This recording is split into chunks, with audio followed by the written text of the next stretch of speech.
आज हम लोग इस वीडियो में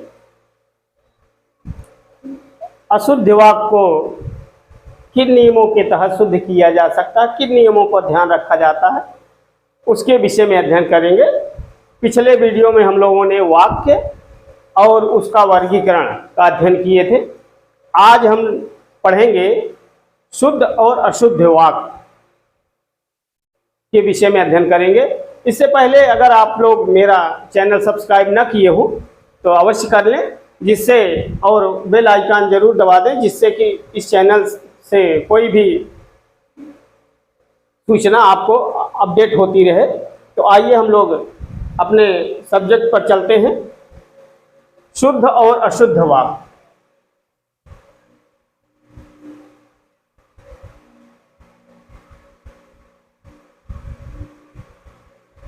शुद्ध और अशुद्ध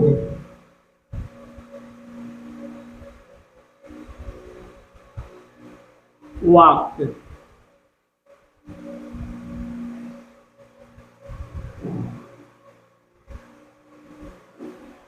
इनमें जैसा कि मैंने वाक्य में जब पढ़ा था तो उसमें एक शब्द आया था पदक्रम। उन्हीं पदक्रमों को ध्यान में रख करके वाक्य को शुद्ध किया जा सकता है, जिसमें सबसे पहले क्रम, फिर अन्वय, फिर प्रयोग। तो हर एक वाक्य में किनका कौन सा क्रम है, इसका विशेष ध्यान देना चाहिए। इसका ही बड़ा महत्व है। जैसे कोई वाक्य लेते हैं तो उसमें सर्वप्रथम कर्ता, फिर कर्म, अंत में क्रिया का प्रयोग करते हैं।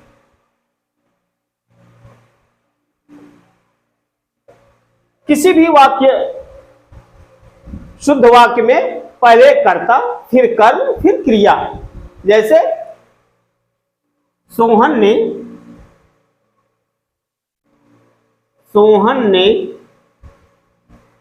भोजन किया। इसमें सबसे पहले कर्ता सोहन, फिर कर्म भोजन, फिर क्रिया किया। तो किसी भी वाक्य में इन तीनों चीजों को, कर्ता, कर्म और क्रिया का ध्यान देना आवश्यक है। ये इसी क्रम में रहेंगे। अब ये तो क्रम हो गया। दूसरा आता है अन्वय। अन्वय माने कोऑर्डिनेशन, समन्वय कैसा होना चाहिए उन पदों में, उसके विषय में हम लोग अध्ययन करेंगे। जो भी वाक्य होता है एक संयोजन होता है, उनका संबंध होता है सबसे, कर्ता, क्रिया और कर्म से जो संबंध होता है उसी का अन्वय, उसी को संयोजन कहते हैं। तो जैसे इसके कुछ नियम हैं। जैसे यदि वाक्य में दो भिन्न भिन्न विभक्त रहित एक वचन कर्ता हो और दोनों के बीच और संयोजन का प्रयोग हो, तो दोनों की क्रिया पुल्लिंग और बहुवचन में होगी। इसको फिर से ध्यान दे लें। यदि वाक्य में दो भिन्न भिन्न विभक्त रहित एक वचन कर्ता हो और दोनों के बीच और संयोजन आया हो या और संयोजन का प्रयोग हुआ हो, तो उनकी क्रिया पुल्लिंग और बहुवचन में होगी। जैसे बाघ और बकरी, जैसे बाघ और बकरी एक घाट पर पानी पीते हैं।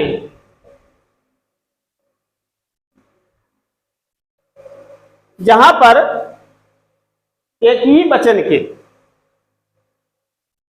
दो या दो से अधिक कर्ता हो और उनका एक वचन करता हो और दोनों के बीच में और संयोजन आया हो, दोनों के बीच में और संयोजन आया हो तो उनकी क्रिया पुल्लिंग और बहुवचन में होगी। दूसरा नियम ध्यान दें, वाक्य में यदि वाक्य में दोनों लिंगों और वचनों के, दोनों लिंगों का मतलब स्त्रीलिंग और पुल्लिंग, वचनों का मतलब एक वचन और दो वचन के अनेक कर्ता हो तो क्रिया बहुवचन में होगी। अगर किसी वाक्य में दोनों लिंगों और वचनों के कर्ता हो और तो क्रिया बहुवचन में होगी और उनका लिंग अंतिम कर्ता के अनुसार होगा।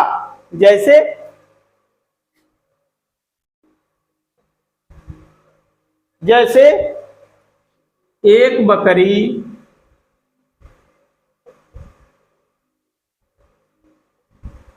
दो गाय तथा बहुत से बैल मैदान में चरते हैं। तो इस नियम का ध्यान देंगे, फिर से ध्यान देंगे। यदि वाक्य में दोनों लिंगों और वचनों के, यानी दोनों लिंगों और वचनों माने स्त्रीलिंग और पुल्लिंग दोनों हो और एक वचन और दो वचन के हो तो क्रिया बहुवचन में होगी और उनका लिंग जो है अंतिम कर्ता के अनुसार होगा। अगर ऐसी सिचुएशन आए तो उनका लिंग जो है अंतिम कर्ता के अनुसार होगा। इसी प्रकार से जो उत्तम पुरुष, मध्यम पुरुष, अन्य पुरुष का जहां प्रयोग होता है तो सबसे पहले अन्य पुरुष आता है, फिर मध्यम पुरुष आता है, फिर उत्तम पुरुष आता है। जैसे वह, आप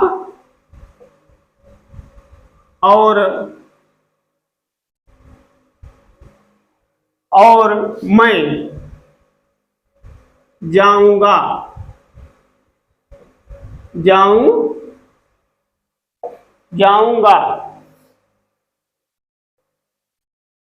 इस प्रकार से ये इसमें जैसे वह अन्य पुरुष है, आप मध्यम पुरुष है और मैं उत्तम पुरुष है। इसका प्रयोग इसी क्रम में ही होता है, सबसे पहले अन्य पुरुष, फिर मध्यम पुरुष, फिर उत्तम पुरुष और इसके लिंग और क्रिया जो है उत्तम पुरुष के अनुसार ही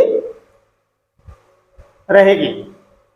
और इसमें कुछ शब्दों का प्रयोग विशेष रूप से ध्यान देने की आवश्यकता है। जैसे हम प्रयोग करते हैं प्रत्येक किसी, कोई, इन तीनों शब्दों का ध्यान देंगे। इन तीनों शब्दों का प्रयोग सदैव एक वचन में होता है। इनका प्रयोग जो है सदैव एक वचन में होता है, एक वचन में होता है। अब इसमें एक कभी कभी लोग वाक्य में करते हैं कि जैसे कोई भी, किसी भी, ये सर्वथा गलत, क्योंकि कोई को अब का तद्भाव है। इसमें और इसमें दोनों में भी का भाव छिपा हुआ है, इसलिए इन दोनों के साथ भी का प्रयोग अशुद्ध होता है। और प्रत्येक का भी एक वचन में प्रयोग होता है। अब एक शब्द इसी में आता अनेक। अनेक, जैसे विष्णु के अनेकों नाम हैं, अनेकों नाम हैं, यह अशुद्ध है, क्योंकि अनेक जो है अपने आप में, अनेक जो है वह स्वयं बहुवचन है, बहुवचन है, तो इसलिए अनेकों अशुद्ध हो जाए। इन सब का ध्यान देंगे। और कुछ शब्द हैं जैसे पर और ऊपर, पर और ऊपर, पर का प्रयोग, पर और ऊपर,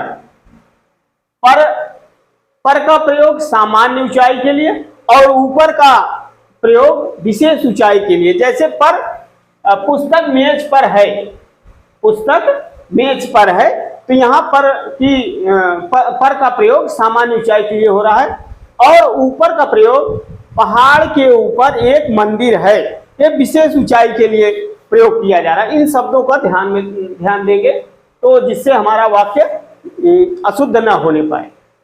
अब इसमें एक शब्द आता है बाद में और पीछे, बाद और पीछे। बाद में होता है, ये काल का सूचक होता है, काल का। जैसे सुरेश मेरे बाद आया, माने समय का ये बोधक है बाद। और पीछे, पीछे स्थान का सूचक होता है। जैसे कानपुर पीछे छूट गया, कानपुर पीछे छूट गया, ये स्थानवाचक, स्थान के लिए पीछे, पीछे जो है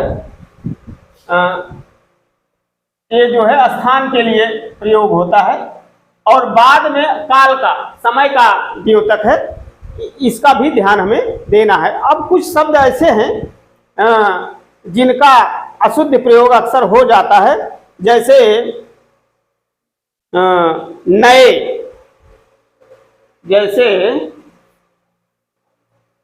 नए, इसमें क्या करना है, ये नया मूल शब्द है, नया मूल शब्द है, तो इसका शुद्ध प्रयोग होगा नए,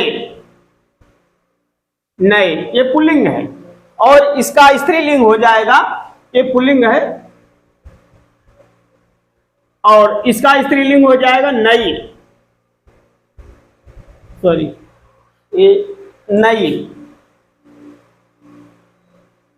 नई, ये इस नया का, ये नया ऐसे अगर हम लिखते हैं नए, ये अशुद्ध है, ये नए अशुद्ध है। नया मूल शब्द ये है, इसका बहुवचन नए और स्त्रीलिंग नई, ये शुद्ध है। और ये स्त्रीलिंग नई अगर हमें ये लिख दें, ये अशुद्ध है, ये जो है अशुद्ध है, ये शुद्ध है। इन शब्दों का ध्यान देना है। और इसी में एक शब्द आता है गए, गई, तो मूल शब्द गया है, मूल शब्द गया, गया। तो इस नियम के आधार पर इसका बहुवचन हो जाएगा गए, गए, गए नहीं होगा। जैसे ये शुद्ध है, ये शुद्ध है, गए, ये अशुद्ध है, ये अशुद्ध है, ये अशुद्ध है, जिसका ध्यान देंगे। और इसका स्त्रीलिंग हो जाएगा गई,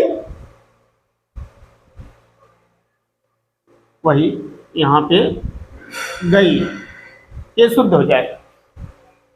इस प्रकार से इसको ध्यान देंगे। अब जैसे एक है चाहिए,